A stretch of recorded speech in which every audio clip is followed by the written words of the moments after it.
Merci d'être avec nous sur BFM TV à la une de l'actualité. On commence avec cette inquiétude sur le Tour de France et cette dernière information, le coureur français de l'équipe Cofidis, Guillaume Martin, qui a été testé positif au Covid. Il a dû abandonner. Il vient s'ajouter aux 2 autres coureurs positifs hier. La menace Covid plane sur le peloton. Les précisions de Pierre-Yves Leroux, envoyé spécial RMC Sport BFM TV sur le Tour. Première étape de montagne sur le Tour de France et premier stress en raison du Covid. Hier, déjà 2 coureurs ont été éliminés car testés positifs par leurs équipes. Et demain, lors de la journée de repos, eh bien, tous les coureurs seront testés. Alors s'ils sont positifs, ils ne seront pas forcément exclus du Tour. Un collège de 3 médecins étudiera les cas.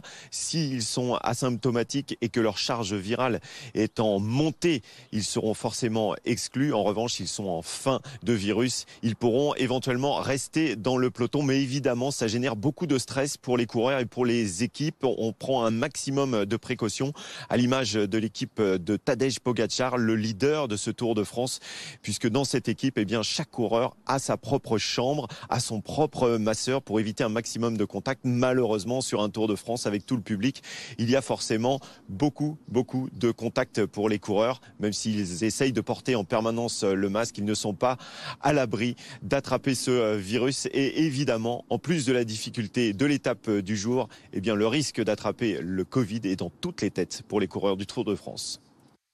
On en vient à présent à cette actualité en Ukraine, la guerre qui se poursuit, 137e jour et au moins 15 personnes ont été tuées, 5 sauvées des décombres à la suite d'une frappe russe sur un immeuble d'habitation à Tchassiv Yar, dans l'est de l'Ukraine. Un peu plus tôt, le gouverneur de la région avait signalé qu'une trentaine de personnes se trouvaient encore sous les gravats.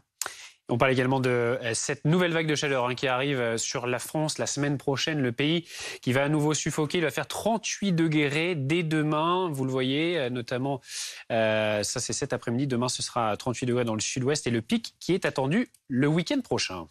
Justement, on fait le point sur vos débuts de vacances dans ces conditions. C'est l'infiltrafo.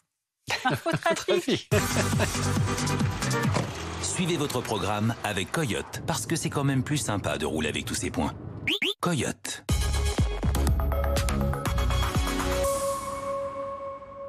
L'infotrafic, donc voilà. Et ces couleurs, vous le voyez, c'est orange dans le sens des départs ce dimanche dans le sud-est, vert dans tout le reste du pays. Et demain, vous le voyez, ça roulera nettement mieux vert partout.